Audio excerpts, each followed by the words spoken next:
So anyway, that's when I found out everybody wanted to sleep with me. I didn't. Yeah. Hi, Dan.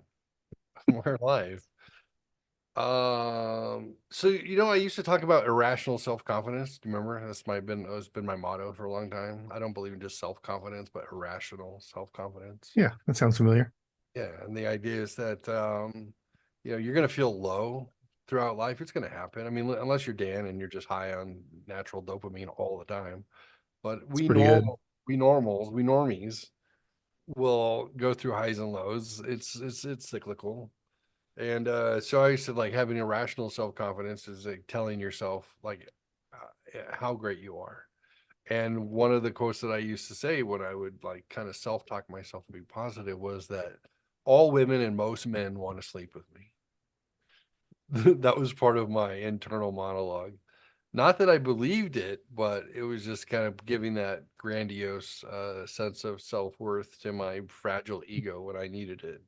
I'm gonna. I think the phrase I came up with not too long ago is perfect for you. Overtly humble. Overtly humble. I like that. That's oxymoronic, right? Yeah, Yeah. Yeah. I'm the humblest motherfucker you'll ever meet. Just saying like that right there is like not a humble statement, right? no, Right. I'm the humblest person in the world. Everybody wishes they were as humble as me. And modest. Yeah, they struggle. They're jealous. What can I do? So Rebecca sometimes would uh she's fixated on the idea of narcissism on like and it's a very popular in the the reels and all that crap yeah, on the web. Everyone was narcissist, and everybody had a talk. What's it called? Trauma bonds from their toxic exes and all that stuff. And it's kind of like the disease du jour is narcissism. And I could see where like she would point that such as so and so maybe her ex husband had some narcissistic tendencies. But then she would be more concerned with herself. She's like, I think I'm a narcissist. And I'm like, having a sense of self-worth and self-preservation is not narcissism. yeah. And If you're not walking into every thing, into every conversation, and making it about you, right, probably all right. right. And she goes, well, I mean, it's when people are telling their stories, I think of like a story that I have that like totally relates to that situation. I'm like, that's called empathy. uh, which is what narcissists don't have. The difference is now if you manipulate every conversation to make it about you because you have a similar story, then that's a narcissistic tendency. For you to be able to relate to people while they're talking and think like, oh, if I needed to, I could share my version of that story so they would understand that I understand. That's not narcissism. Sociopaths and narcissists never ask themselves whether or not they are those things ever. It would never dawn on them. They would never ask it because it couldn't function in their sense of not only their sense of self-worth, but their self-image that they have with themselves and the world. Like they would never, it would, they never sit there and worry about what other people think about them because they're so busy controlling what everybody thinks about them that it's a non-starter. Narcissists don't go to bed at night wondering how well their narcissism played that day. Narcissists go to bed thinking about how they can continue it tomorrow and how fucking awesome they are. Yeah, I think mostly just how awesome they are.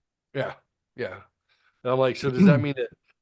I mean, I said there's degrees of everything. I said, I've got 4 kids, and I could say one or two of them might have some a little hint of the tism, right? They might be somewhere on that spectrum. But that comes from 25 years of my ex-wife working with autistic kids and understanding what all that is. And, now I'm familiar with the parlance and I can recognize some things and be like, oh, there's a little tism going on there. It doesn't mean that they are. But then when you look at social media, like everybody would tell you that they have all their like self-diagnosed autistic children. Yeah, Everyone's on the spectrum. I'm like, there's a spectrum for everything, babe. There's a spectrum for everything. I'm a little bit retarded. I'm definitely a lot of bit crass. I don't know if that's a mental disorder, but I just called myself retarded, which isn't even acceptable anymore. I'm a little That bit I don't awesome. understand. If you are retarded, can you call yourself retarded, or are people gonna cancel you for it? I imagine you'd probably get canceled for it either way. I Yeah. feel I like I mean, saw something about like a comedian talking about something like that the other day. Shane Gillis, maybe, you know, Yeah, comedian, he talks about he, he says that he has Down syndrome in his family. You could tell if you look at him that it just barely missed him. But he talks about his uncle Danny has Downs and how cool he is and how like simple his life is. He likes John Cena and boobs and grilled cheese sandwiches. And he's the happiest dude in the world. Oh, it wow. sounds good. Sounds good to me. I mean, I like John Cena. I like boobs just fine too. Hi. I just thought we just hit it just running full force. As Welcome. you do. If you're watching, this is Atomic Dork Duo with Sci-Fi Dan and Jeffrey with the G. You know me. This is when two guys, it's usually threesome, but Master Jedi Jeff is not running pivot today, so Dan and I have to make out by ourselves. So, and I mean like make do by ourselves. We're not going to make out directly. So yeah, this couple of 40-something-year-old dudes, and I can say that for another 3 days. Yeah, exactly. Yeah. And yeah, we get together to shoot the shit, wax poetic, talk about Star Wars and movies and Which trivia. that part is definitely easier if Jeff Coy is here. Jeff Yeah, Adams has lost some of his nerd card over the year. He's yeah, still a dork, just not a nerd. right. That's true. That's true. A part of the Atomic Dork squad. Just yeah, not quite as nerd. Not quite. But you If know, you can't go like this and at least grab a lightsaber, no. definitely. Whereas I can grab one, two, three, four, five lightsabers in that range of the span. Yeah. Of Currently there is nothing Star Wars on my desk at all. course, you do have Batman nearby, but No, no Batman either. There's some in the corner, some in a box. I put up some stuff away, and I put my Star Wars stuff away. Currently on my desk, I did have a bunch of Star Wars toys here, but currently on my desk, to show you and everybody else. If you see that, that means I have a filter on in the background, and you're not able to see anything. So let me fix that. Hold on. Choose virtual background. Oh, there's a golf guy. None. Here we go. All right, so these are my little golf gnomes.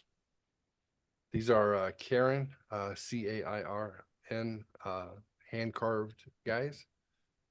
These are collector's items. I got them at a vintage antique store. Uh, I paid about $10 a piece for them. I think they're worth about $11 a piece. So killing it. And then here's a transformer. I don't know even know which one that is. And then it's I'd say something that that Starscream, except for the blue I, doesn't. I think it might be Starscream. Let me see. I don't know. Yeah, that's Starscream. Yeah.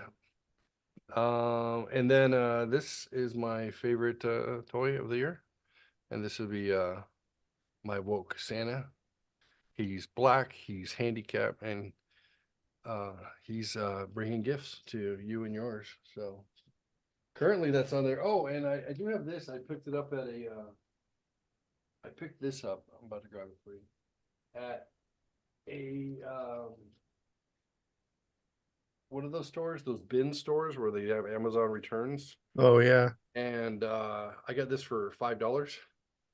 And that is a Optimus Prime Deluxe. This thing weighs like 3 pounds, is a monster when you undo him. Somebody bought it and returned it for a couple bucks. I picked it up. It's kind of fun. So it's. I mean, unless you got the one that transforms on its own, what's even the point? what? Why would you do that? Those are the ones that do it on their own are like for little kids, man. They're No, little. no, they're the robot one that sits there and goes, and it's pretty amazing. You should look it up. They have a robot one that you can buy. Yeah, it Oh, does. It's not like full on like there's no AI involved, thankfully. but still, that's pretty cool. Yeah, Should I blur my background? There's nothing exciting back there. yeah, that's why I got an X-wing. Yeah. I think I have a dog somewhere. I think he might be behind me. I have a dog. You can. I'm surprised you can't hear him. That's actually no, that's Sequoia. Hear her. There's Snoopy Poopy chilling. So, what's been going on with you, my friend? Mostly working. I haven't even traveled What? in since you and I did. I'm getting the shakes, but I've Mm. got my plan. We're going to Everglade, yeah, the Glades National Park. Everclear National Park? Yeah, Yeah. and then we're also going to spend a day snorkeling out at the Florida Keys. Oh. Down the Florida Keys. We're going to Key Largo, There's a place called Kokomo. which there isn't. So they're lying. The Beach Boys lied to Where you us, and we wanna believed go? them when we are. There's no Kokomo? Mm-mm. Dang it. Key Even though they start Largo, with Key Largo, Montego. Montega, or Yeah. Yeah. Key Largo, Montego. Ooh, I wanna wiggle down in Kokomo. I don't know what it is. But uh dun-dun, dun-dun. Anyways, Cocktail 1988. Great movie.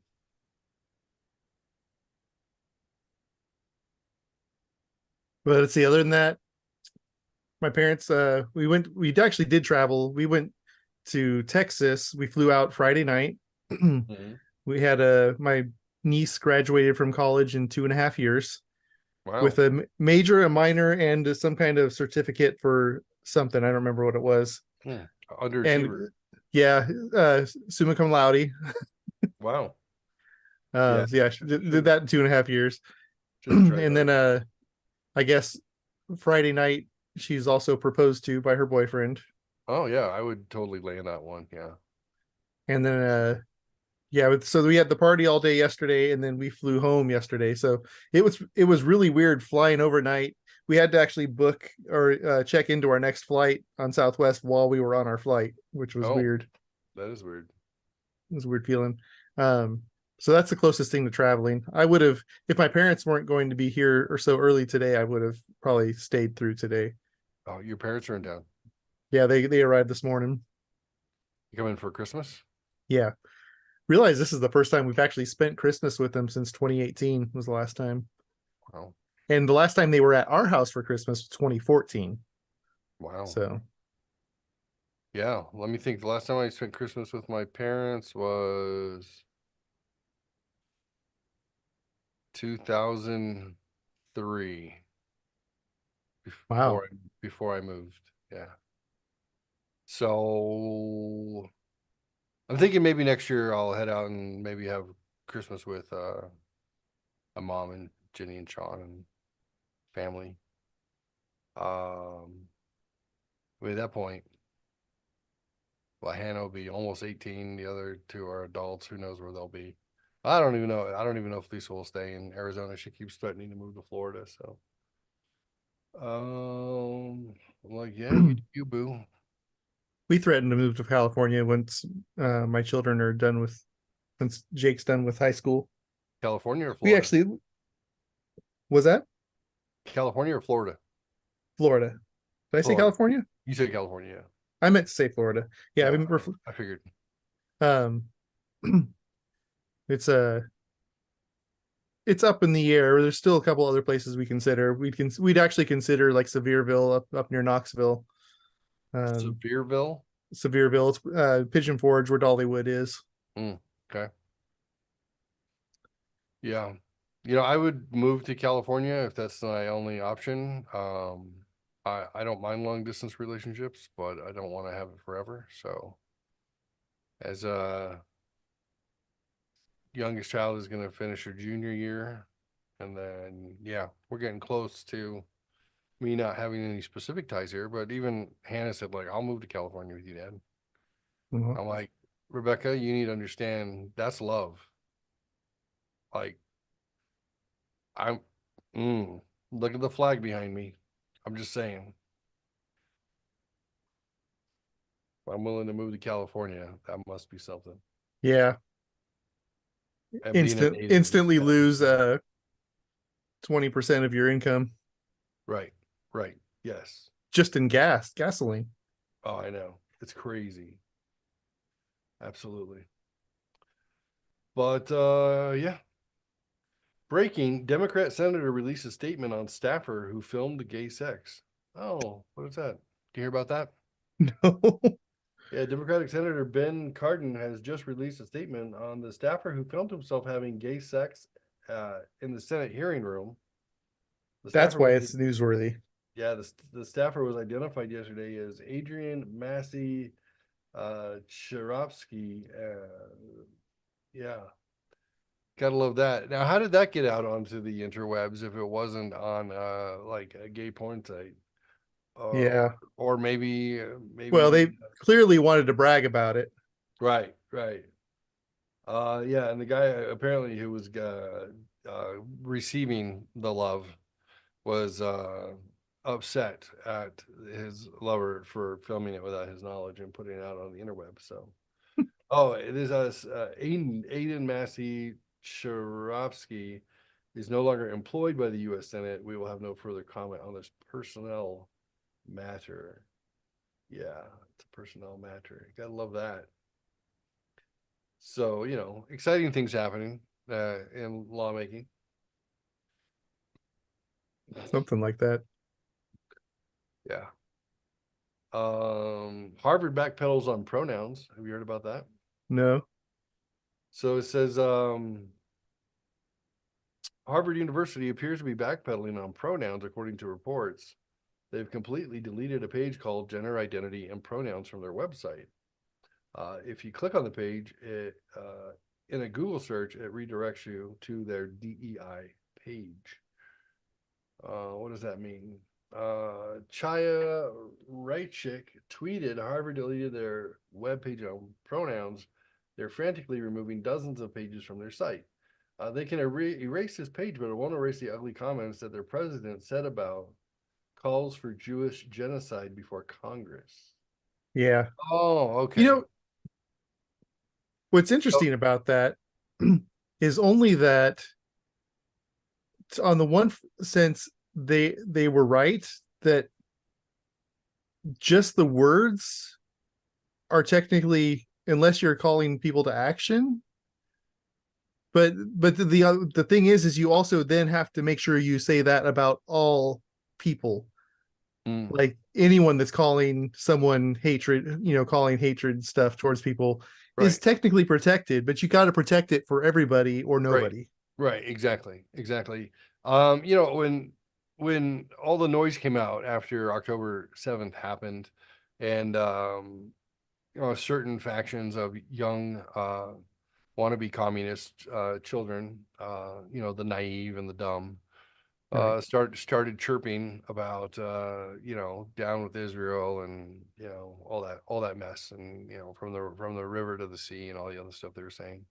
Yeah. Um, like my feeling about it was like, oh well, that seems that seems like a harsh stance, like kill all the Jews, like seems like a bad thing to say. But immediately I thought, like, I don't agree with it, but I thought, well, yeah, that's called First Amendment. You're allowed to say crazy and insane things. You're allowed to lie. You can tell lies.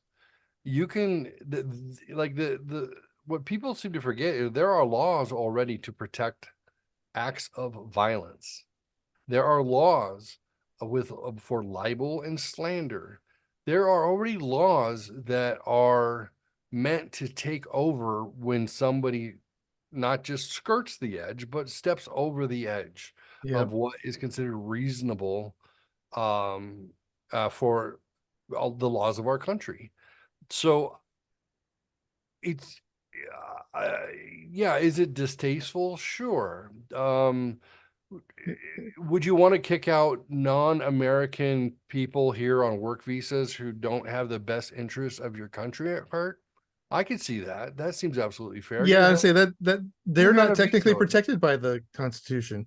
Right, you're right. You have your human rights, but yeah, you're yeah, now you're subverting the US Constitution. You're not, there's certain rights that they have general protection for, but that could be an issue. Like you need to protect your citizens.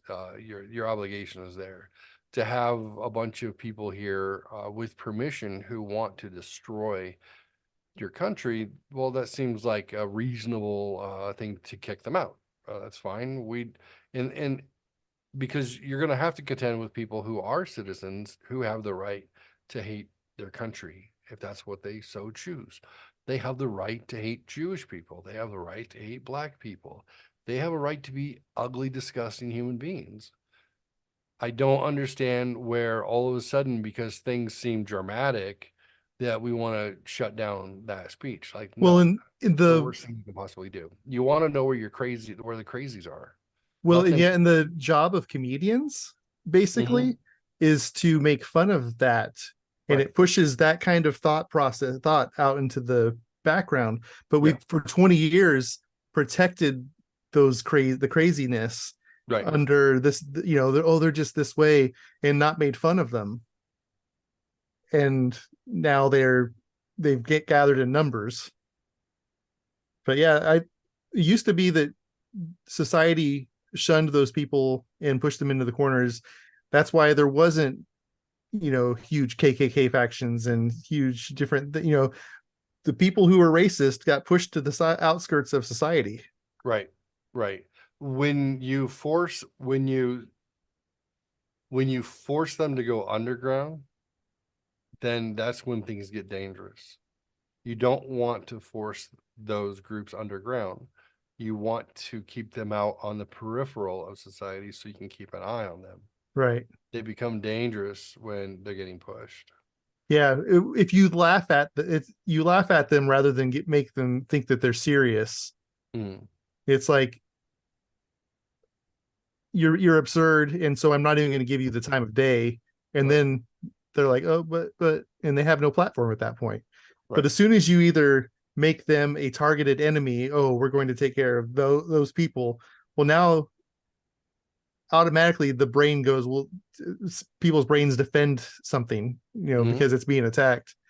So Right. there's so many. Yeah, we should go back to just making fun of them. And Yeah. Mock them until they get tired.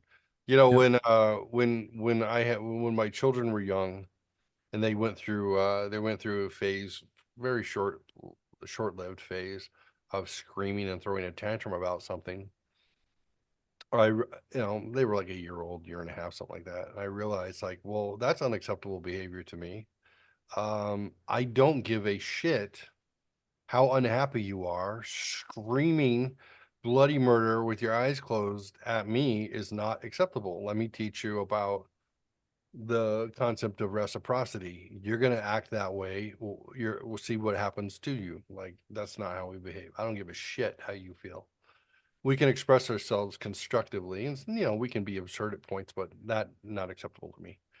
I also expected my children to behave in public, and I expected them to be on best behavior if we were in a restaurant or visiting someplace. Certain things that were allowed inside my house were not allowed out in public, and they could understand the difference. You are going to be on your best behavior because that's the expectation of you. But in order to stop my kids from doing that, we just mocked them. So, I mean, I remember driving across the desert from Tucson to San Diego, and all three kids, and Haley's maybe a year and a half, maybe 2 years old. She was mad about something. You could tell she got mad. Man, she was not.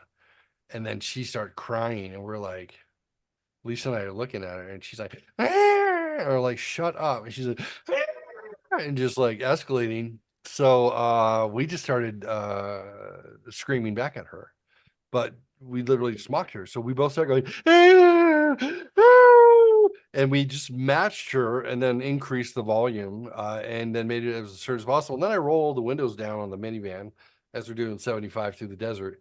So now it's like loud wind buffeting. We're all screaming along with her. And then she's like, stop. And then we just ratcheted it up a notch and we just beat her on the extreme of that behavior. And then she finally just stopped and she's like, oh. And then we're like, windows up. We're like, are you done? Good. Don't do that again.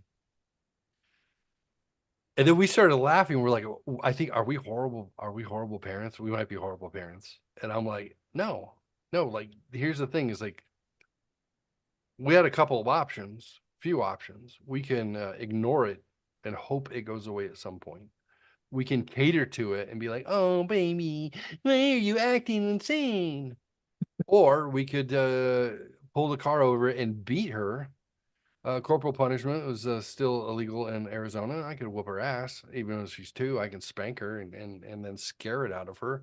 Or we went with that option, which was we're gonna mock her until she doesn't feel like she wants to do it anymore. She's gonna be so mad at the mockery of what she's doing that it's gonna take the energy away from it. And it did. And then she never threw a fit again. That was it. Because she didn't want to get mocked. And I believe that's that's related to kind of like what you're saying is you have these absurd actors out there and the idea of parody and comedic expression like you want people to take those extremes and then bring light to it and then make fun of it, Yep. then point out how ridiculous it is because then it takes the energy away that it would have otherwise. It's like, you know, I don't know, squirting hot water at a snowball before it's formed, like it's over. Like doesn't get the energy that it wants to have otherwise. I don't know if that made sense, but No, I that's exactly that is exactly the same. seemed to click for me. Like, which way do you want to go? You're gonna have to You deal with it as a society. It's the only way you can do it. You can't even uh what do you call it? You can't even make laws for it. That doesn't right, get rid of it. right. It it is shame is basically shame that that's the viewpoint I have that gets Mhm. rid of it. Right. So there's a human there's a human trait that we want to belong. It's an intrinsic part of human nature. Is humans want to belong to something, right? They need to belong. And there's this absolute fear of being ostracized from the group and not having a group to belong to.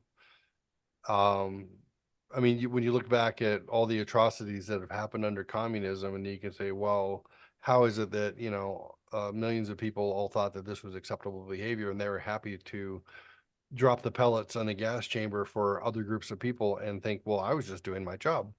Well, because the fear of not belonging is so intense, they will absolutely sacrifice somebody else in order to be on the right side of, the group.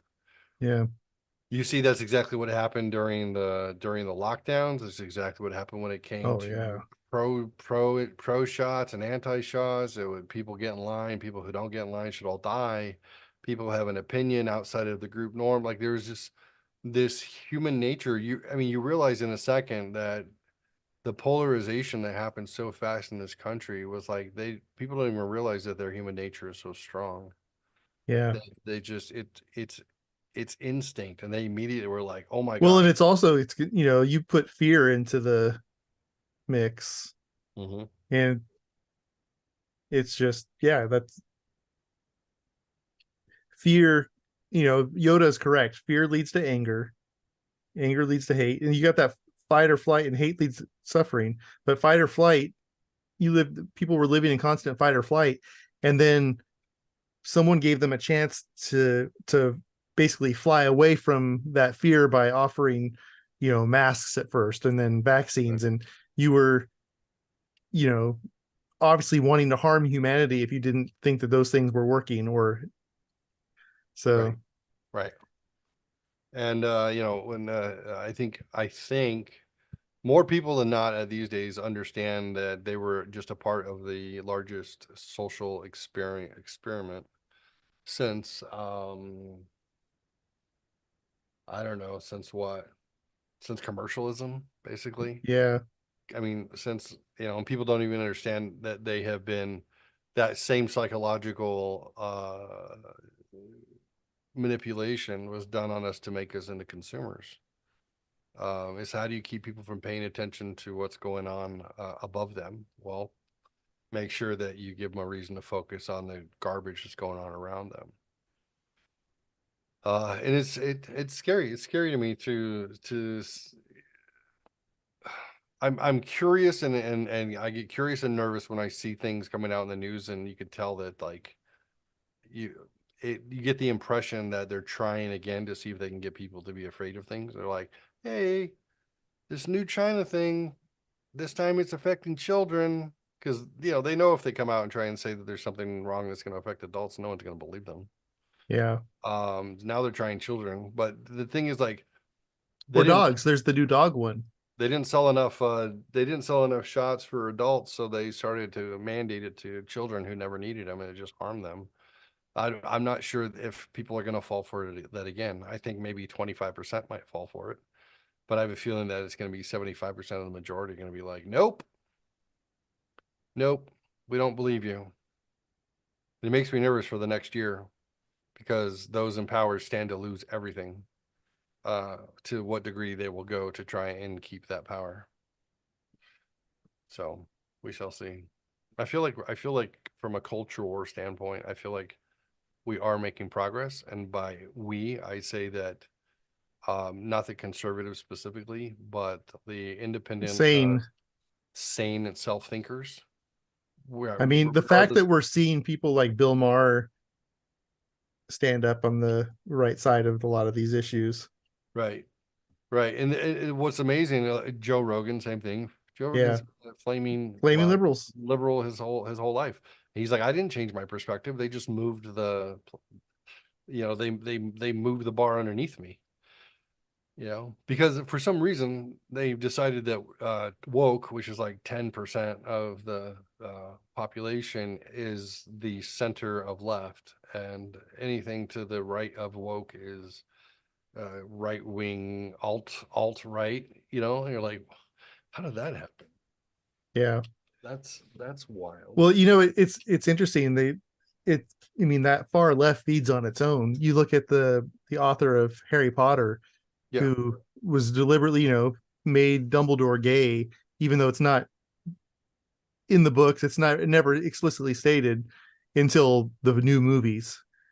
Um, and she was beloved by everyone because, oh, how brave. And now she's because she stood up for being what a woman is. right. Yeah, She's now hated by those same people. right, right. I mean, it's really, it's the Sith.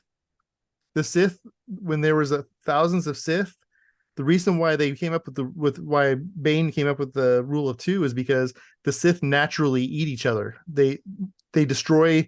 They have to destroy the person above them so that they can take their spot. So it's Right. all there. Bane went, this is too destructive. There can never be more than two: a master to encompass the power and an apprentice to desire the power. And so eventually the apprentice kills the master, is the one that has the power, and brings on their own apprentice. So it's always, that's why, yeah, it's, Look at that. You brought Star Wars into it. I always say everything I learned from life I learned from watching Star Wars or reading Star Wars in this You're case. not wrong. People don't realize that your government is the evil empire. You can easily go back into the Star Wars stories, and you could say that Luke was a part of an alt-right uh group who was against the government, who was pro people. And you can rewire those stories easily to just reflect exactly what's going on with us. Well, and the prequels is really where we're at. We're watching the fall of a republic. Yeah. Luke is, that's further down the road. Luke is that's once the empire is in place. We're not, the empire is not in place yet. We're still a struggling republic at this point. No. And what's funny is, I mean, I don't know, funny or interesting rather, is that the hero's journey and the the plight of people in power These stories have repeated over and over and over again throughout humanity. So George Lucas taking something that's a common trope, it's he didn't create this. It's happened Yeah. over and over and over and over again.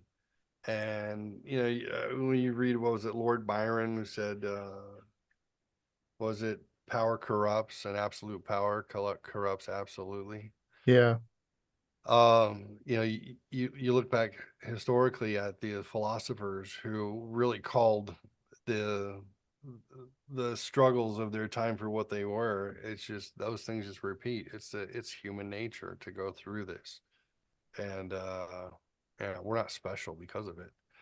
But that also, if you keep in mind, we grew up with understanding that those who do not understand history are doomed to repeat it. So you wonder why they started wiping all the history out of schools. It's because they want to be able to repeat it. So Yep. instead of teaching you the cautionary tales, they try and retool everything to validate the direction that those in power are pushing. They're like, well, colonialism is bad, imperialism is bad. Like, let's retool this also as evil, so the direction we're going, people will get behind it. I mean, No Child Left Behind. I mean, it's wild if you go back and look at the history of each time something was enacted that was just specifically to dumb down the generations as we continue to go. Yeah. Um, it's wild. It's absolutely wild. But hey, whatever. There's Whew. that other uh was it I can't remember how it goes, like strong men make good men or good times make weak men make bad times. Yeah. Yep. Absolutely. Oh, let's see. What else is going on in the news? Gee, why did the press leave this detail out of the new Russia collusion headlines? Yeah, I thought that it's over by now. So, what do you think of Congress voting to officially do an inquiry into potential impeachment? Did you heard about that last week? Yeah, I know that they were, it's been like there were a couple, yeah, it was a few weeks ago. I feel like they first put the little inquiry out, and then it was like the pre-inquiry or something, like You're inquiry. right. Yeah. Yeah. Well, the way the press is already like defending Hunter Biden, the way they're presenting, they're like whatever Hunter Biden says in the stand, that's what they're like. Hey, he told us he's not a part, that the president's not a part of his dealings. Right. Oh, it must be true. It the must pre- be. the press is really doing their job well. That's Oh, they're my all bought, favorite one. Was all bought and paid for. there was a um I guess it was a Fox News person. She's walking with one of the senators or whatever, and asking them if they were going to open, uh, request the flight logs of Jeffrey Epstein. And he's like, "Oh, this is the first time hearing about it." What? And it's like, well, Marsha Blackburn's been, you know, requesting it for a while, and she's on your. Like, you have no this first. Thanks for bringing to my attention. She goes, "Oh, so you're gonna, uh, so you're in favor of getting those logs pulled?" And he just lets the elevator doors close on him. Mm-hmm. Yeah. Wow. Yeah. Well, it's a danger when the you find out how the sausage is made. Yeah, People aren't going to want to buy the sausage anymore.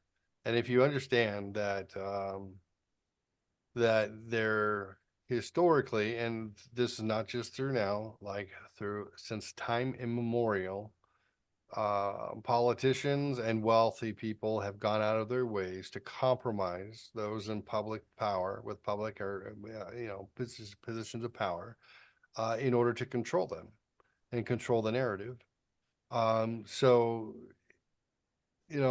for some reason, finding out that all these people have potentially compromised and done so probably with the support of, they say the Israeli government supported Epstein, and that they were the ones who were wanting to compromise all the wealthy and the powerful so they can control them, a la J. Edgar Hoover did, which is what kept him in power for 60 years. Have blackmail on everybody. So yeah, let's have an island. Let's have this wealthy guy. We'll give him a bunch of money. We'll have him fly out the rich and the powerful. We'll get him in compromising positions with youths, and then we can control them whenever we need to. We want you to vote this way. We want you to vote that way. We want you to make a movie about this. We want you to do that. They act like this is some sort of a new thing, but again, it's like inside baseball or how the sausage is made. Like let it be seen. Like, Yeah. yeah, I'm yeah, fine with it taking down whoever it needs to take down. take them all down. I don't care, It right, left, all take them all down. yeah. And if they were able to be compromised by being child rapists, then they should all go to prison. Uh, 100%. If not, well, prison will handle them.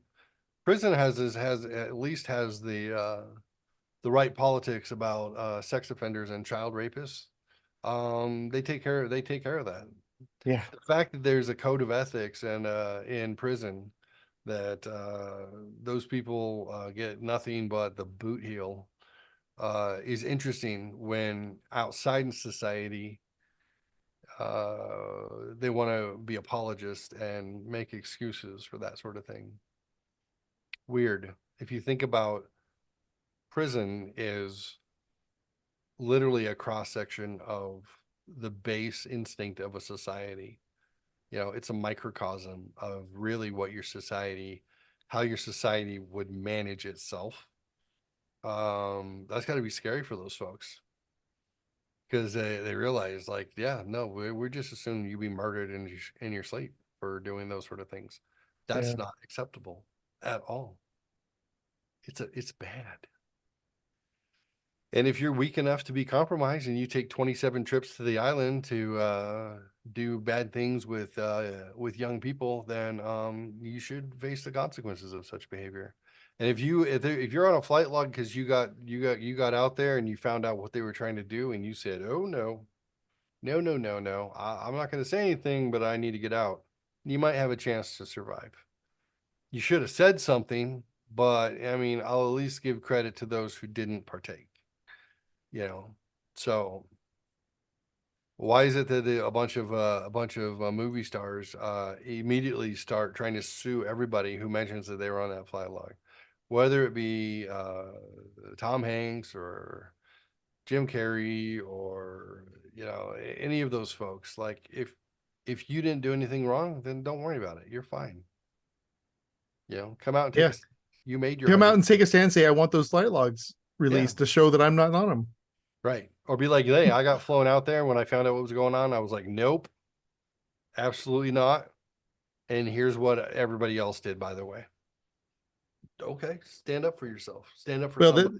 that's I mean, saying something like that is basically a death sentence. It is a death sentence. Yeah, yeah. So they're just keeping their. Can you imagine being embroiled in that sort of thing and you're just trying to sleep at night and you're like, oh gosh, I was hoping this would never come out. Like, I'm dead. I was complicit. I can't imagine being complicit at that level of something so heinous Mm-mm. and just being like, oh, I didn't know. Money and fame brings crazy ideas. And you're like, well, maybe you should pay the piper. I think you should. Um, Here's a thought. I want your take on this thought. Um, UFOs and aliens are um demons and fallen angels, and all of this stuff, if we came to find out what the truth was, it's just been a spiritual battle with heaven and earth. Um, and that grays and all that stuff are literally the demons that we I have read mean, about in the Bible. What do you think? it's at least that part of it is totally possible. The UFOs, pretty sure every single one of those is fake. I've watched a Corridor Crew, and they've done now 3 videos of basically debunking most of the videos, Mm. and they're right about all. It's like, some of them it's just you. It's easy to figure out it's a lens flare. They're like, this camera. There's one where it's like it's a light flying against the ocean. It looks like it's going really fast, but what's going really fast is the airplane. Mm. So the airplane's flying and looking down, and it's got a lens flare that's hitting this, making this little dot that makes that little dot look like it. And it's like, and they show an example of it. They basically create an example of it, and you're like, oh, well, yeah. I've seen some of those from those guys. I've seen them like be able to debunk that stuff pretty easily and be like, My here's favorite one, and there, it's funny, and I imagine we're going to stop seeing this happen. Is the people who manage to track things at these things that are suddenly moving this direction, and they're tracking with it right. as it starts moving that direction. It's like, yeah, it's gonna go off of that, and then It's you're gonna gonna it's gone. be Yeah. looking for it. Yeah. Right. You're not gonna lead it. You're not leading something that's going Mach 400. My favorite one though is the one that was getting the most play on oh on the all the feeds and everything. Turned out to be created by them. They did the What? best job. So one of the guys Oh, in they the made Corridor one. Crew, yeah, one of the Okay. guys in Corridor Crew made one and posted it to oh, what do you call it? Uh Reddit. They posted it to Reddit, and it was starting to get placed everywhere. And they put it in front of the guys, and they're like, "Yeah, it's actually pretty good." And then they went. Then there was one little mistake. They're like, "Ah, there it is. There's the CGI mistake." And it was, but so even with one that was done well, so Interesting. Interesting. they were. Tucker Carlson said something about this. This is why it kind of stuck out to me recently because um, I don't hear anyone think that Tucker Carlson has some sort of a nefarious agenda for the things that he says that may or may not be true. But he was quoted in an interview recently, and he said that he has interviewed and talked to people who know more about this alien stuff than anybody. And the things that they told him, he said they were so potentially unsettling that like he's never even told his wife what it may be, and he was referring to uh biblical proportions of like what's going on. It's not parallel universe, it's not uh extra terrestrial, it's you know Oh no, that wasn't Tucker. That was oh, the guy used to be on CNN, the Mormon one. What's his name? the Mormon. Yeah, What's he the on? Mormon conservative talk show host. I don't know. The one I was talking was Tucker. I listened to him, but Glenn Beck. yeah, Glenn also. Yep, I heard it from Glenn also. Yep, I like Glenn Beck. I didn't even know he was still doing anything till recently, and I saw him talking about uh basically that thing. The Blaze is huge. It's been going strong since he split 20 years ago. I remember when he split, but yeah, it's going strong. He's not my go-to. My current go-to is actually somebody I didn't expect to align with so much. Is a Tim Cast IRL. Tim Pool. He wears a beanie like this, so I wasn't trying to emulate him. Well, maybe I was. He's a skater. Dropped out of high school his freshman year when he realized how stupid everything was that was being taught. Um, During like Occupy Wall Street, he would live stream from it quite a bit, and he's technically he's not progressive at all, but he wouldn't be considered Republican, but now he's considered to be alt-right because he speaks out against the garbage and calls out the garbage for what it is. And well, I'll send you a couple of blurbs here and there. It's actually quite refreshing. I get a lot of my news from him. It used to be Joe Rogan, but Tim actually does news. Like, hey, here's five or six things going on right now, and here's my take on it. His big push, and he's in West Virginia. Um, I think he's originally from Chicago, and then was working in New Jersey, and then put his headquarters in West Virginia, because it's a more conservative, less woke place. And but his take is that we're winning the culture war back inch by inch, and that's really what it is. It's about the war on culture, and it's about taking back that which is intrinsically American. So, no, little shout out, Tim Pool, Timcast, IRL. Check him out, YouTube, Spotify, all those places.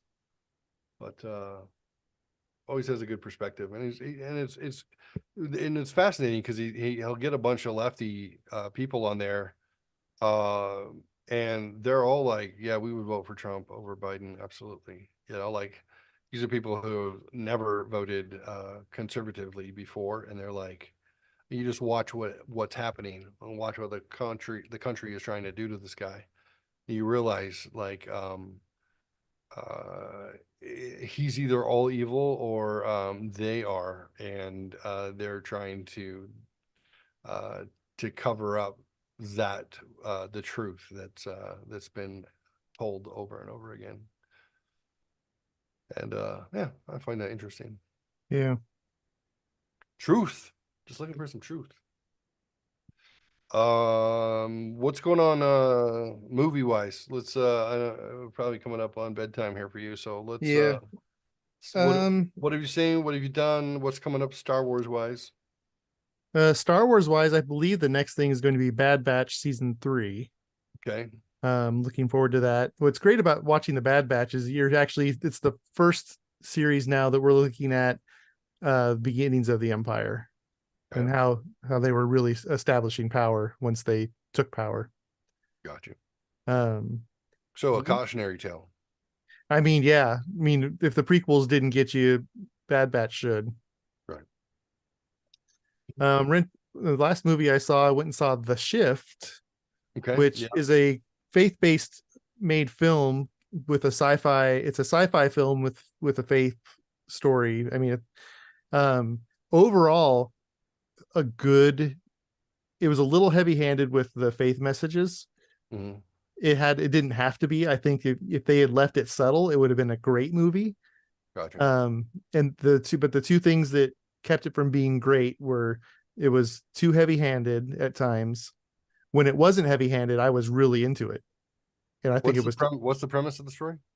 so basically a guy is in a car accident and he's pulled into this basically alternate reality where this person basically says, "Hey, I'm gonna." He chooses who lives in each of these realities or whatever, and he's Okay. going to put this guy in place of and do the job for him. And this guy refuses and basically starts praying. And the guy's called the benefactor. That's right. So the benefactor is trying to get him to join him. And I guess other versions of him from other realities have already done this job, but this one version of him refuses and He wants starts him to become death. basically, yeah, wants Yeah. him to become death. Yeah. And he refuses and starts praying, and it causes the benefactor to disappear. And so then for a lot of the film at this point, he's trying to get back to his wife in that reality. And but he ends up living in this really bad reality that the benefactor has created. Okay. And and so it's kind of a Star Wars-esque, living under tyranny kind of thing. Okay.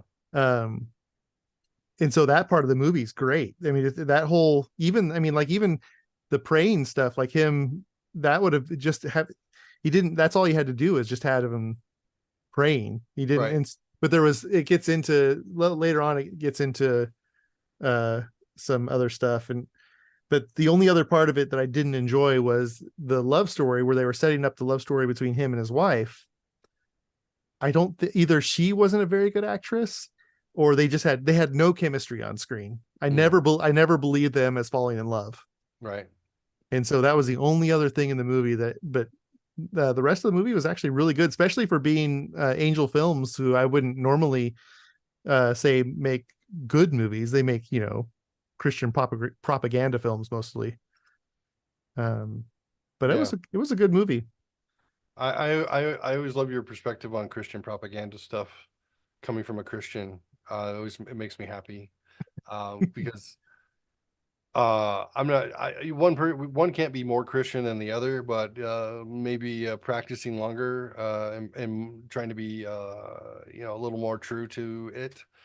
So even though not even though I am Christian, I consider myself Christian light next to you, because you do your best to live that way also, where I'm really what Christianity was made for. I'm the constant sinner, the obvious sins, It's well, who's always trying to come to being terms with aware it. of your need for Mm, redemption is the prime aspect of being a Christian. right, absolutely. Yeah. You're just closer to realizing how much you need redemption. Right. I no that, but honestly, that was in my 30s. The church we were going to, the pastor was very open about his struggles and stuff, and it made me. There was one time he was preaching. He was actually preaching in the book of Daniel, and I kind of went into this contemplative mode because my name is Daniel, Right, of and course. thinking Yeah, about well, the here's my book. Let's do it. and well, what I started thinking about was the meaning of my name being God is my judge, Mhm. and I started thinking about God is my judge and I'm guilty, but then the judge, rather than punish me, took my punishment, and I was Mm, like, okay, that's heavy, and it also changed my perspective of people who struggle, and seem like they're, I can forgive other people's issues because I right, know I have my own issues, right. and That's awesome. so So it actually yeah, it made you a better Christian. maybe better and better person. I mean, all Yeah, around, a yeah, better person in general, right? A better yeah. person, right? But Yeah, I mean, I became far less judgmental. I went through my 20s. I would got into a fairly judgmental with other, especially with other Christians, not with people who weren't Christians. It was really the Christians I was judgy of. right. No, yeah, uh, that's so common though. That's it's very common. But you can also the tough part is being around holier than thou folks and not seeing the veneer is has worn off and that yeah, I mean uh, the Bible doesn't say judge not. It says be careful how you judge. you'll be judged the way you You'll be judge judged the way others. you judge other people. Remove the plank from your eye before, or but plank from your eye before you worry about the splinter in your brother's eye. Just meaning like, yeah, just use caution. It'll come back at you the same way. It's not that you're not allowed to judge; you can judge, but then you get around people who try and out Bible verse you, out Oh chapter and yeah. verse you. I can't stand those people. I really can't. I can't stand those who are like, well, blah blah blah chapter and verse da, da, da, da. I'm like, shut up, like that's not your personality. Like if you have a lesson to share, that's great, but you're not a better person because you memorized the Bible verse of the day toilet paper. It just makes you an asshole who goes to church, and there are plenty of assholes who go to church. So I went to Indeed. church today. I've been going to church consistently since I went to California. I went to my mom's church, and yeah, and it's making me a better person for it. I got a good pastor who who's human, and I like that. Yeah, I Um, don't like the inhuman pastors. yeah, I don't at all. And but he's got a really good perspective of we're all trying to be better people, and there's nothing wrong with trying to be better. You don't have to be the best, just try. Try is important. Um, Did you ever see the Jesus Revolution?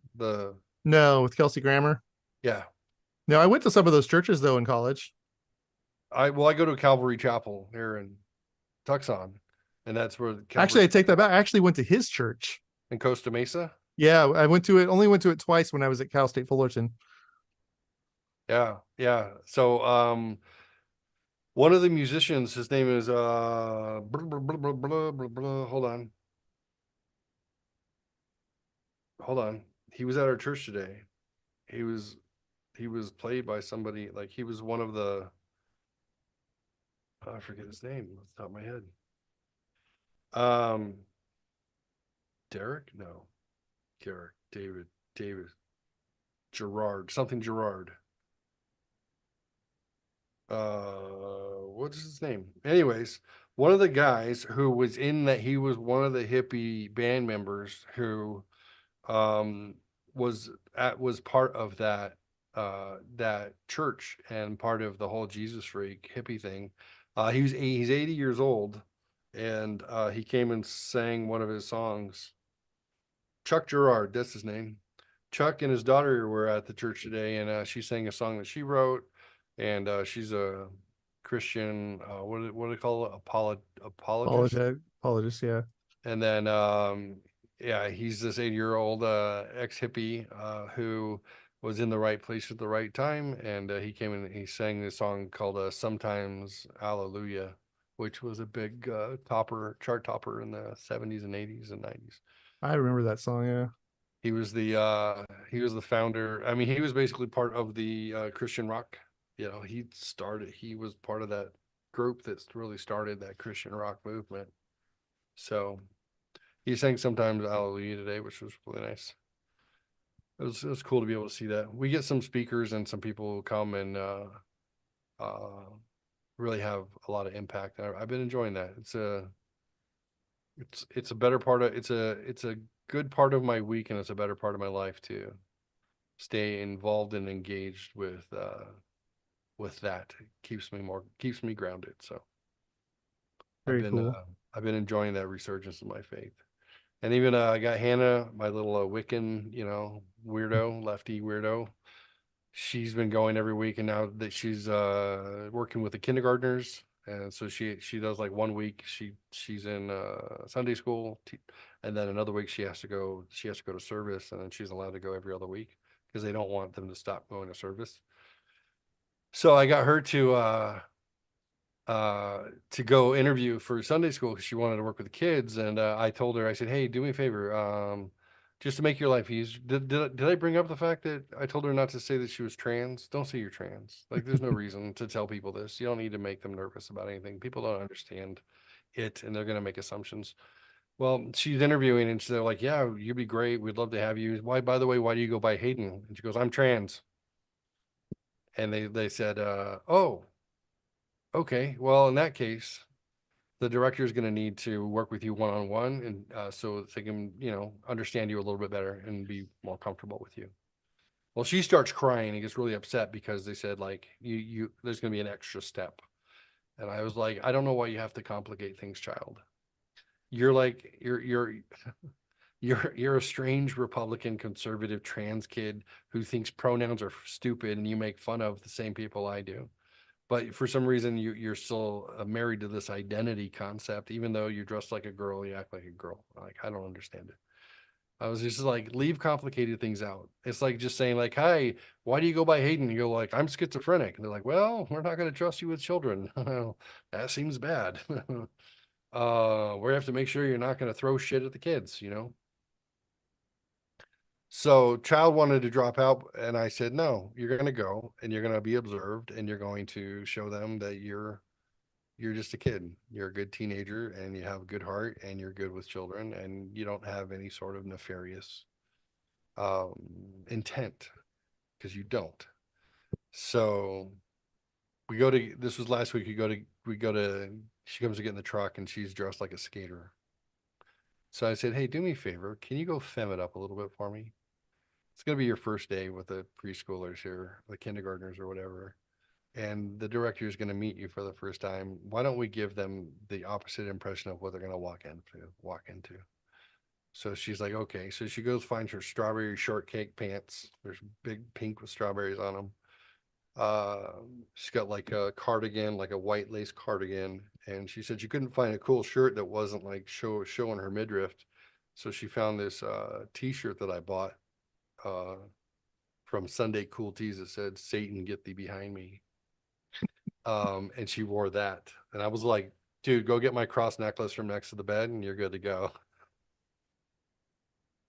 So she's got Satan getting behind me, all feminine and cute with diamond earrings and her cross. And I was like, this is literally equally as much your identity as anything else that you think is your identity. And she's like, oh, that's a good point. Well, do you feel uncomfortable? She's like, no, that's kind of cool, actually. I said, there you go. Go do your thing. And everything went swimmingly well. And she was a little bit surprised. And I said, look, it's a Christian organization. They have every right to be concerned, but they just wanted to get to know you a little bit better because they have a responsibility toward other people's children to make sure they're not putting them in harm's way. The reason I tell you not to say everything, all your inside thoughts or, your, the quiet things out loud is because you don't need to freak people out. It's not necessary. Nobody goes like, hey, why do you go by Geo instead of Jeffrey? And I'd be like, well, I don't, but let's just say, I'd be like, well, I like to tie my girlfriend up with ropes and spank her. May or may not be true. It's true. But I pointed to my tassel rope hanging from my rearview mirror. But but I said, do you get it, child? Where like saying something like that, like that's nobody's business. It's do you get like how did that doesn't help me in life for me to be like, hi, what do you do? Well, I mean, sexually, nobody wants to know that. Politically, I don't know. Nobody, no, just I like to golf and I like to podcast and I like to post golf videos and talk to my friends and hang out with my kids. Like, that's all the stuff that's important, not the 1/10 of 1%. So hopefully getting her to think outside of that need that she has to identify to something unusual. But Yeah. I understand the attraction to it. Yeah. I mean, it's, It doesn't have to be you, all of you, yeah, you know. I mean, we know that you like to act like Jim Carrey when you're making out with your wife. I get it. I'm guilty You as charged. don't have to show everybody. Come to me, my jungle friends. Oh, he takes his shirt off. See, guys, you don't need to picture Dan doing that. That's his own private business. True. So Uh, speaking of that, are you at your 10 million now? oh, I think I'm close. I'm at 9.8, I think. Let me take a look real quick. My mom asked for she's like, what's your site again? I'm like, yeah, it doesn't matter. You don't want to watch golfing videos, so let it go. I don't Yeah. need, I don't You're need you. I've got 9,375 subscribers. And in 90 days, content views, 6.6 million, 28 days. 90 days, I'm at 9.85 million. man. So you basically need a couple 100,000. Yeah, 200,000 to hit it. And I'm at 10.1 in a year, and I really only started in August. So I'm at 10.1 year to date since August and 90 days, 9.8. So I should hit it tomorrow or a day after. So then I'll be full fledged. How's the traveler's vacation area doing? And I like yours. I actually you show up in my thread now on the regular. Nice. So I make sure I thumbs up, comment, and I forward it each time they come. I'm trying to help you with that algorithm, buddy. I appreciate it. It's interesting though. Thursday and Friday hit one of those walls again. Yeah. Um, I couldn't get a view. I'm up at 339 subscribers. Okay. Let's see what let me go to my studio. So yeah, 339. So what is that? 50,000, 40,000 views? How many views? I wish it was that. I'm total views. Well, let's go to that. View analytics. Like, see, the thing is that as a long form video, what I need is public views or public. So my shorts don't count towards that. Right. So my public watch hours are currently at 279 hours, which a week and a half ago they were at 95. So my YouTube things I wish I knew before I hiked Half Dome video is like 4,300 views currently. Okay. It's getting about 150 views a day. How many subs did you get from that? I've interestingly at like 11. Huh. That's weird because on my shorts, I think when I look at the average, I'm at 9,300 or 9,500 or whatever I said, Yeah. and about that million 9.8 million views. So it looks like 1,000 per million is what I'm getting. So that would be 100 per 100,000 viewing hours is what I'm getting, right? Yeah, A yeah, something thousand like per that. million, 100 per 100,000, or 10 per 10,000 every 10,000. So if you're getting that many views against that little viewing time, that's a really good ratio. Think about Oh that. yeah, the that video, I'm retaining 66% of my audience for the entire 4.5 minutes. That's good. Yeah. Um, my newest video, so I just did the new Badlands one with Tara and I. So last week I did the one with Jake and my dad and I, and then this week I did, or the Friday I did the one with Tara and I. And the difference is with I'm experimenting with different things too. So the one with my dad and Jake, I didn't overdub anything. It just play the video with some music and kind of show the because it's a road trip. I just kind of show the road trip. Yeah, I watched that one. Yeah. And then so this week I did it's the exact same trip, but it's with Tara, and I did it in the late spring rather than in late summer. And it's it's doing better overall. The other one was 7 minutes long, and I think I had like 40, 30 or 40%. It was closer to my normal retention for the entire time. So it's at 78 views. So it's not doing great.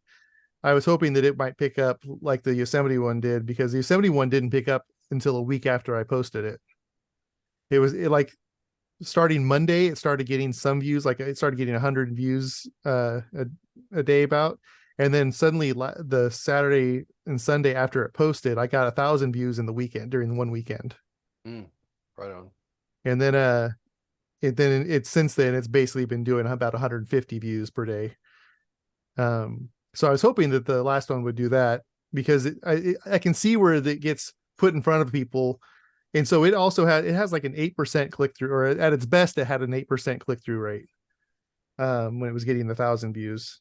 And now I think it's around six. The new video is around 2%, and it's only at 35 views, which is actually better than my Yosemite video did in its first weekend. So it's hard to say. Um, I just was looking at this. It looks like my Yosemite video finally got a thumbs down, because I'm at 97.8% likes. I have 90 Mm. likes Hmm. and 34 comments on it too. I pretty much get a comment pretty regular almost every day. You should do more videos with your wife, maybe doing yoga, and then I pretty much sure I pretty much guarantee that just He's not all that graceful when it comes to that kind of stuff. yoga is popular though. I'm just saying. It, I don't think, yeah, I would be more likely to post one of me doing yoga. Oh well, yeah. Good luck. Your I am retention gonna will be low. when we go to the Everglades, um, I'm going to try some different things with the way I shoot the video and what I do. We're actually rented a convertible. Uh, Okay. that'll be fun. But uh, I'm going to try a few different things. I'm still not going to talk to the camera. But I'm going to try to capture myself being silly more. Mm. Um, Yeah, you're good at being silly. yeah, I think that's a good selling point. I think I got a lot of that with you. I haven't actually gone through that footage at all yet. I've got to do that soon. Now that Us I'm almost doing through the Badlands Badlands. at the campfire, That I did. that's pretty good. That's going to be made a lot of shorts made out of that. Yeah, dude, we were laughing so freaking hard, so hard. Like, oh my Lord. It was such a flashback to like being in the tent in your backyard, just giggling maniacally, and then having your parents be like, "All right, boys, go to sleep. It's enough." It just, dude, I literally hadn't laughed that hard probably in a year, maybe more, 2 years. I feel like no, I don't even know how long it was since I laughed that hard. My ribs hurt. Uh, Interestingly, I was gonna say on my shorts view, I have 137,000 shorts views. no, that's good. So not that my channel's not going to survive off of shorts views anyways, but at least gets me some subscribers when my videos are in between videos and stuff. Right. Right. So, So, well, how many you got? 100? No, do you get off of how many subs do you get off your short video? um, depending on the short, anywhere from 3 to 15. Okay. Um, Early on in shorts, I was getting 14 to 15. Um, I started. I'm trying to, in the last few weeks, it's gone down a little bit, more like 3 or 4, but Mhm. the shorts are more supporting my videos rather than just being random memes, basically. I still post occasional memes, but I'm trying to take my own footage and turn it into stuff. Like, Okay. using the video of me with the camera in my mouth. Yeah, that one made me laugh. I always love that one. I wish I didn't realize it till afterwards, but doing that video 2 times speed is way funnier. And I'll give you don't even have to see it. It's not really the video that makes it that funny, but listen to this.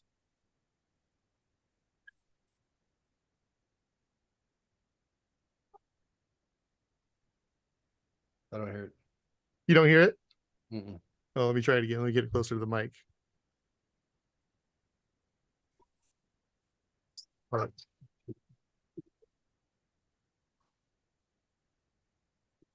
Still silent. Wow, that's weird. The algorithm of Zoom is filtering out that noise. It knows it's not Oh somebody yeah, talking. that's bizarre. But you But sound more squeaky and yeah, it just sounds like a chipmunk and some of the. It's pretty funny. I might try to use it again at some point, double time. It's wild. I'm looking at like one Tiger Woods and John Daly teeing off when were paired together. It's a 60-second video, 1.5 million views, 1,500 subscribers just off of one. And Tiger Woods 274 yards shot is 1.3 million with 1,200 subscribers. So that Yeesh. percentage is pretty interesting. Here's Yeah, another Tiger Woods, which is 769,000 with 808 subscribers. So it seems to be around 10%, right? yeah. 10%. Here's 580,000 with 447. Yeah, so I get about 10% of my viewers subscribe. Yeah, it's almost precise. So that's pretty The consistent. interesting thing to look at too is then look at returning viewers to see how many of your actual viewers are your subscribers, because that was what my friend was saying, is that only about 1,000 of his 450,000 subscribers are the ones that watch his videos every time. Yeah, yeah. Let's see who's returning. My real-time views for the last 48 hours is 383,000 in the last 48 hours. I get about 10,000 views an hour. Nice. So last 60 minutes is 9,700. Let's see who's returning. Here's real time reach. Was it under reach or engagement? Engagement, I think that sounds right. Audience retention is 71% on this one. 40 audience. Oh, under audience, it just said I have, like, I show Oh, there we go. 594 returning viewers, which is interesting that I have 594 returning viewers and 339 subscribers. So this one, which is like 30,000 views, 2,300 are unique. Watch time from subscribers. Oh, it's only 5%. Yeah, isn't that weird? So I'm constantly hitting new people. Yep. That's wild. That Yeah, is, and the subscribers just give you an audience. It yeah, guarantees that you're going to be put in front of people as long as you're consistent with uploading stuff. right, right. Other people like you, they And put you in front of more people. Other right, people, and I I've got feel like like I've two, seen that. I've got like two remixes too. Well, that's why when I get yours, I like, subscribe, and forward. I share Yeah. I because need to I put more like subscribe stuff in my shorts. Yeah, I you don't. know, I don't ever ask for likes or subscribes, but recently I got to go back and track. I did 3 or 4 like where I did 50% in a day where I put like, subscribe for more content in the comment field, you know, in the content like the cat whatever, what is that called? The description. The description. I put like and subscribe for more content, and then like Tiger and Charlie Woods 2023 PNC championship, you know, like underneath hashtag Tiger Woods. Um, but yeah, I don't know if that, yeah, I don't know if that's gonna make a difference or not. I do start paying attention to people who have shorts who then I can see they have pop-ups for merchandise. Yeah, because you're capable of And doing that. yeah, I'm almost there, right? No, you're there for that. Oh, I can start doing that. Yeah, Okay. that's what that was the halfway point where you can do a shop and you can do different things like that. Okay. Okay. So yeah, I need to start doing some branding work around non-toxic masculinity. Yeah. You know, non-toxic masculinity nail polish for men. I'm just kidding. I'm masculine and I'm non-toxic, non-toxic for the most part. For the most part. For the most part. But yeah, I saw somebody and I was like, I saw the click-through link on a short, and I'm like, oh, let me click through and see what it is. And then the selling some t-shirts seemed to have nothing to do with the content that I just saw, and but it didn't matter. I thought the t-shirts were kind of cool, and I thought about buying one. So I'm like, oh, so I'm worried about branding, merchandise branding specific to that. But the truth is, I mean, anything golf related at this point, because I've got 10 million golf video views, anything golf related at all doesn't have to be non-toxic masculinity related, just cool, like cool dad golf shirts or something, you know, with, Yeah. you know, quirky sayings. Maybe I'll have to check out Chat GPT and get some ideas for some golf puns, or, you know, golfers like to whatever, get a hole in one, make something dirty or sarcastic. I don't know. Stop playing with your putter. You're gonna go blind. There Yeah, you go. I actually, it's funny. I have a t-shirt shop that I created a bunch of stuff during COVID. I got to find where it's at. I got to find so I can pull some of the t-shirts that I created for that, because I have one that I really liked that was has the trailblaze for you would see while you're hiking, and it just says trailblazer. I, I thought that was the kind of thing that, I mean, I wanted that shirt. Right, right. Yeah, I was just thinking, like, I wonder, like I've looked at doing affiliate marketing. I've done affiliate marketing and had, you know, I had some people buy stuff um by buying ads on different sort of, you know, click per play and click to call, click, you know, different digital marketing channels. It's all about finding the right channel. But now I understand why Matt Dixon would bring it to my attention. He's like, you understand, like you're driving an audience. When you have an audience, you can make a living selling to your audience. And I'm like, what? And now that I have like 10,000 people, and I'm like, that it's not that I only have 10,000 people to sell to. It's exactly what you said. 95% of my views are new. And I get a weekly update. It says I got in front of 782,000 viewers. I got put in front of almost a million viewers. So if a million viewers are seeing my stuff, they don't have to subscribe to buy something. They see the stuff. 10% of them click through and 1% buys. All of a sudden, a $10 bonus or profit piece of merchandise is worth $10,000 a week. Yeah. That's where, you know, and I'm like, oh, Yeah, that's you could basically, you could, I mean, you got a great job and income, you could double your income still. just by uh selling to a million well, views. just yeah, with YouTube and your, yeah, your views you get every day, and Yeah, then once you hit that in like in a week at the most, or the next few days, yeah, you'll have enough subscribers or enough hours and views. And between that and the affiliate links, yeah. yeah. That's pretty wild. That's pretty wild. I never thought about it like that. Yeah. With me, I'm trying to replace mine and just go Yeah. out there and travel all the time. But I don't get me wrong. If I could, make six figures posting videos, I don't have any problem walking away from a six-figure job. So uh, doing whatever the F I want for the rest of my life and posting videos about it.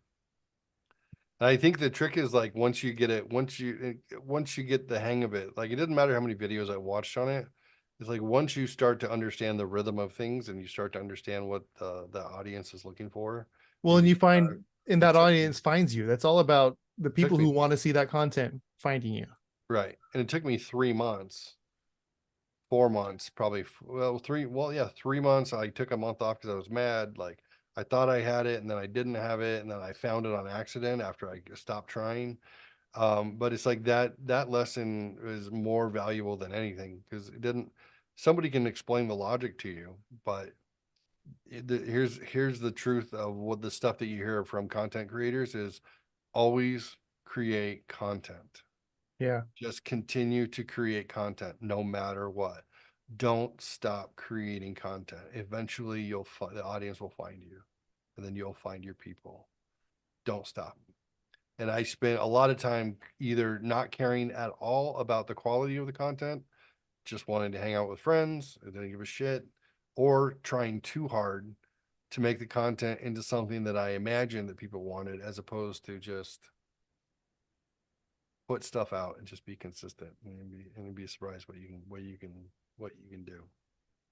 It's a field of dreams, baby. Yeah. If you build it, they will come. I tell you Yep. what, if I And start making fuck, if I start making two figures off of this, I'm gonna tell everybody like, there's a way. yeah. And I've got 3 years before I want this thing to be self-sustaining completely, like where I'm making lots of money and being able to travel all the time.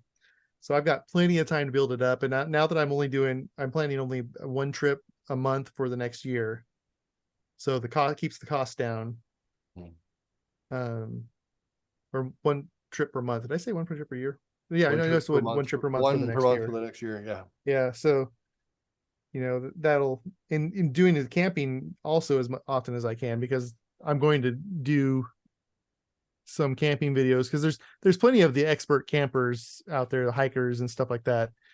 But I'm the average guy approach thing. You don't have to have the $1,000 tent Right. that weighs uh less than a pound. Right. Right. You don't have to have the 9 ounce tent that costs $700. Yeah, that It's uses your made it's trekking poles to. it's made from the silk of the rare whatever. Okay, sure. It's made from space worm silk. You get it from space. Mm, awesome. I know you're not making and we had a discussion about I was giving you ideas like, hey, how about a fat piece of shit like me who had no money and was almost dead, and then I went out there and I didn't die. And you're like, it's not exactly the audience I'm looking for. I love that so much. I was like, oh, that's fair. I'm like, I'm not going to argue with you. It was it was a little I stung for a second, and I'm like, yeah, why would that be the audience that you're looking for? I didn't pitch that well at all. Somewhere above fat piece of shit who almost died and didn't die this time. Like we want a little more nuanced than that. But I appreciate you going on vacation with me. Thanks for not dying, Jeffrey. You're welcome. I did appreciate you not dying. That Yeah, me would have too. really ruined that video. That would have sucked. There would have been like all this laughing at the campfire and then funeral. You're like, well, It's like an episode of Scrubs right there. it'd probably go Got you viral. laughing, laughing, laughing, then hits you in the feels at the end. Yeah. And you're dropping a rose on top of my casket. Like, well, we made it 42 years, buddy. That's it. That's it. You're done. No. I mean, I'm in good shape, good health currently, so still keeping up on that. Trying to make good choices and keep going. So I'll be the comeback king. Yeah, and so I like a Geoff challenge. responded, but you didn't respond on whether or not you wanted to do Death Valley in February. February seems reasonable, like temperature wise. Yeah, it will be. Yeah, I know the desert during February is nice. And Uh, yeah, any other pretty much most of the time of the year you don't want to go to the hottest place on earth. Yeah, right. yeah, yeah. And but being from the desert, I have an advantage. If You there's do have that. altitude, if there's altitude and lack of humidity, like I'm in, dude. I can handle that. But what's the? I didn't see that, so I wasn't paying close attention. But well, It's I what's don't the have trip? dates yet, but other than I'm thinking after Valentine's Day. Okay. Yeah, I mean, I'll say I'm tentatively in. Barring details and a little bit of planning. I said, yeah, why not? Sounds great to me. Yeah, I could and probably one of the make it. videos too is going to be finding some of the Star Wars shooting locations too. Oh, nice. Yeah. But yeah, I can probably spend that time and make it out to see my girl, see my mother, go to Death Valley. I can probably, work in between. Yeah, I could probably make that a, 3-week trip. That'd be fun. Give me 20 seconds.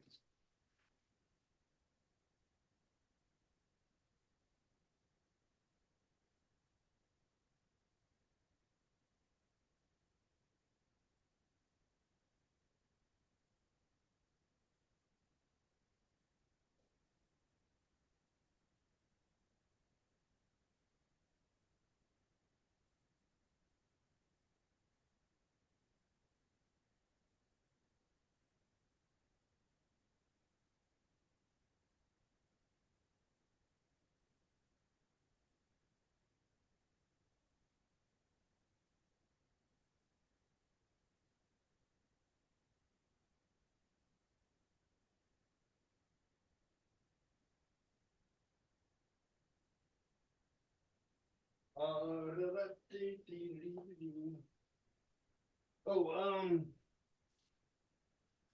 I saw the movie Saltburn today. Saltburn. Um, it's like a dark thriller about like bougie rich people and it's like Oxford College rich kids and it's kind of like Talented Mr. Ripley uh with some debauchery and wealth. It's pretty good. I liked it. Um uh I start to get for some reason this time of year makes me sad. So I try and do things to distract myself that aren't doing drugs and drinking. So I go into the movies. So Movies I are got always this. been my thing. I got this in the mail. I'm guessing it's from Matthew Dixon, Nature's Dicks. It's from me. Oh, is this from you? Yeah, that's why I Oh, asked for your address. oh, I'm so glad. I'm so glad because this is literally what I said. I said I feel like this would be from Matthew over Daniel, but maybe Daniel had the courage to do such a thing. I sent Geoff That's the best. Nature's Butts. Oh, that's amazing. So thank you, my friend. I wasn't sure if like, The title was a little much, but the yeah, pictures weren't. yeah. Pictures are funny. I appreciate this. Just came in the mail today. So each month it has a different stone edifice that looks like a penis. So I will put this right here on the wall next to my photo albums, or not my photo albums, my LPs that are on the wall. So I love it. Thank you very much. That's awesome. Now it makes sense. Yeah, and it's funny. Yeah, I told Rebecca that I was like, well, I think. See, I feel like Daniel, but I feel like Matthew would do this over Daniel, but I don't think Matthew knows my birthday. But I missed a call from him the other day, so maybe. And then she's like, "That would be amazing if it was Daniel." I'm like, "I know, right?" I feel like he would totally be like, "It's worth it." and I like it was basically a Christmas present. Yeah, Because I sent one to Geoff as well. So yeah, that's fine. That's fine. yeah, I appreciate it. birthday. We do need to like have like a special get together on Zoom this week for your birthday.